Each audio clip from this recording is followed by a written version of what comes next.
So now, the ghost stories of E. Nesbit. Tonight's tale is The Violet Car. It was a cold and wet November afternoon when I left London to go to Charleston on the Sussex Downs. I am a nurse by profession and had been engaged by Mr. Robert Eldridge to attend on his wife.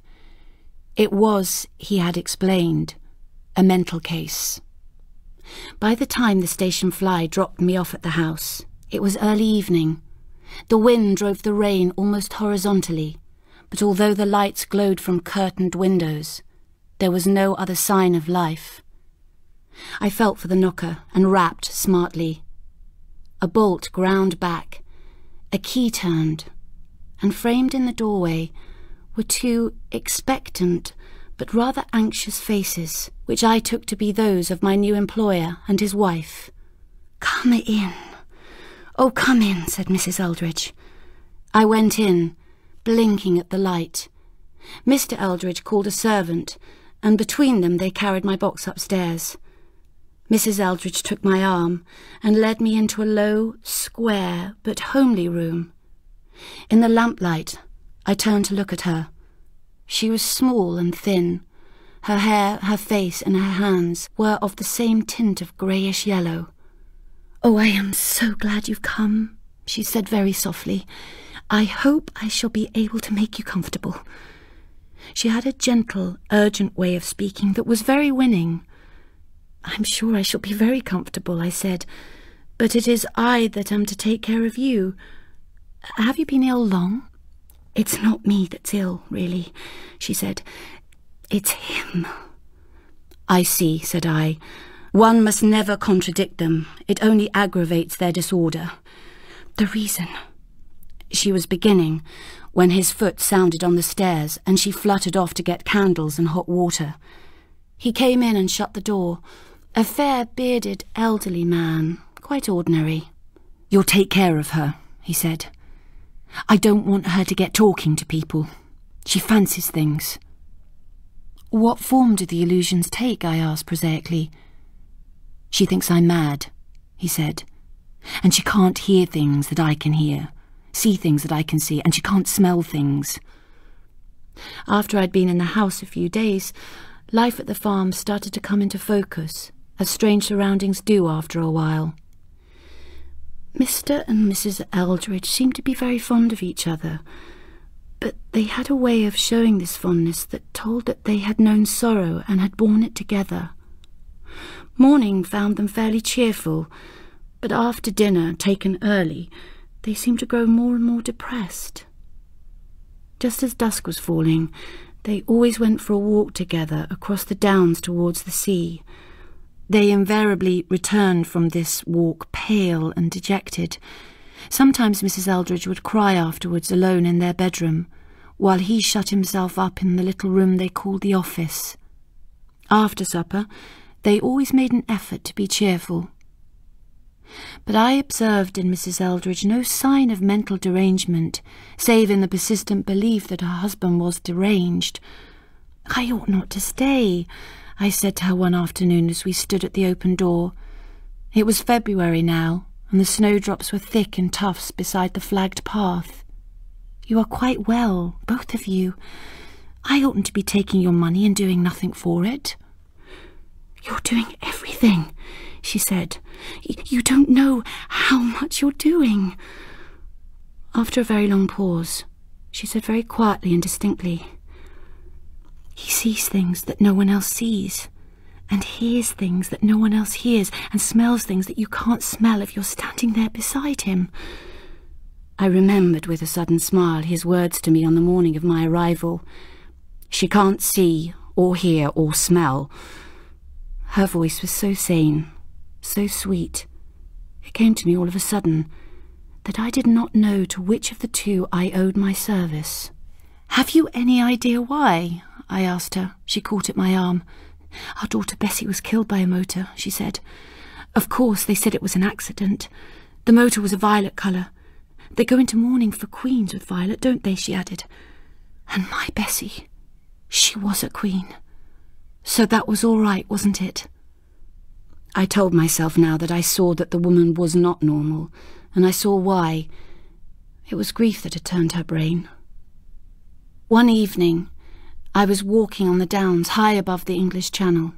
I struck a road that led quite unexpectedly into turf and furze bushes. Just as suddenly I found myself at the cliff's edge, watching the sea pounding the rocks below me. I turned back, reaching first the road, and then a deep banked lane bordered with high hedges. It was her voice that I heard first. "No, no," she cried. "There's nothing." "I tell you, yes," he replied. "Can't you hear it? That panting sound. Stand back, I tell you, it's close upon us." I came round the corner of the lane then, and as I came, I saw him catch her arm and throw her against the hedge, violently, as though the danger he feared were indeed close upon them. I stopped behind the turn of the hedge and stepped back. They had not seen me. Her eyes were on his face, and they held a world of pity, love, agony. His face was set in a mask of terror, and his eyes moved quickly as though they followed down the lane the swift passage of something that neither she nor I could see. Next moment he was cowering, pressing his body into the hedge, his face hidden in his hands and his whole body trembling. She had her arms round him. "Come home, Robert," she said. "Come home. It's all your fancy. Come home with your wife that loves you." They went home. Later, the next day, I asked her to come to my room to look at a new blouse I had bought. I told her what I had seen in the lane the evening before. She sat down in the chintz-covered armchair by the window and broke into wild weeping.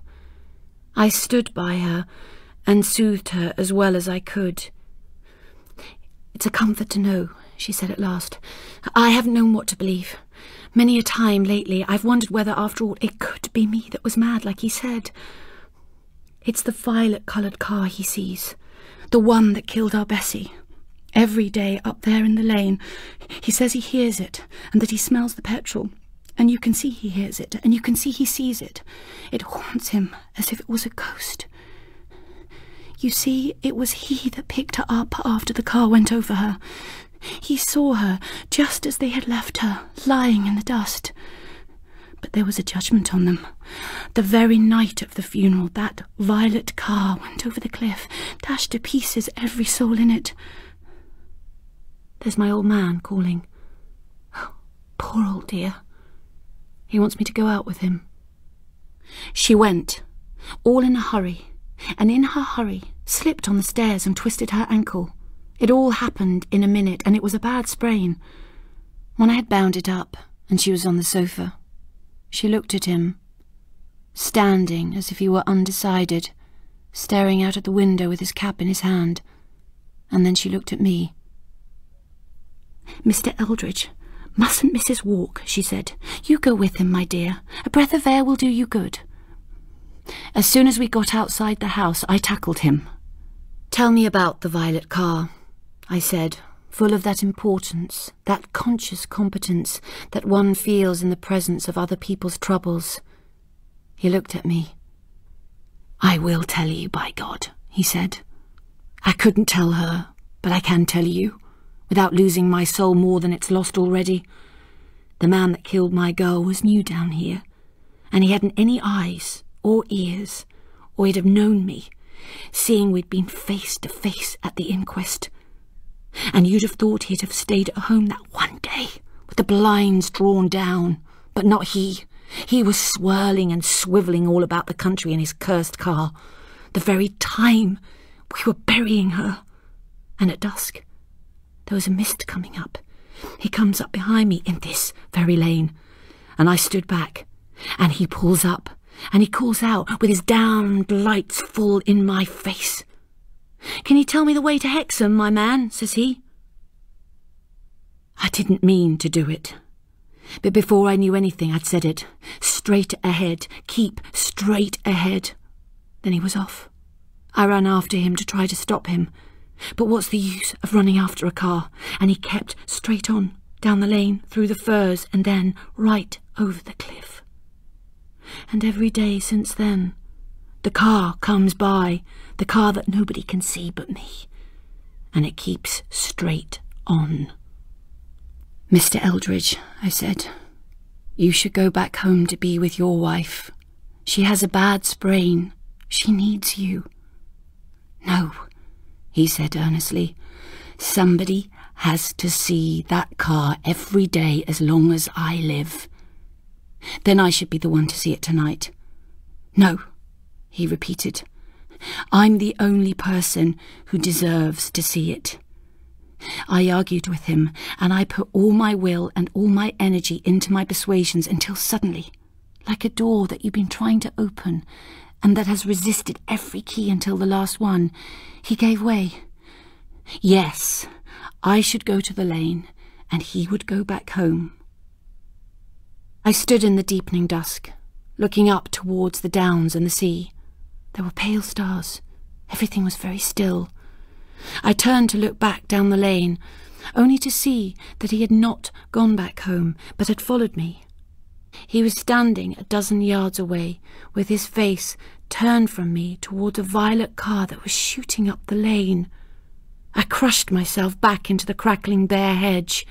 As the car neared him, he started back. Then suddenly he cried out, "No! No more! No more!" With that, he flung himself down on the road in front of the car, and its great tyres passed over him.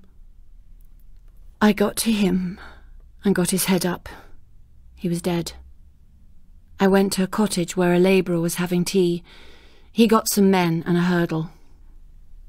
When I told his wife, the first intelligible thing she said was, "It's better for him. Whatever he did, he's paid for now." So it looks as though she'd known, or guessed, more than he had thought. I stayed with her till her death. She did not live long.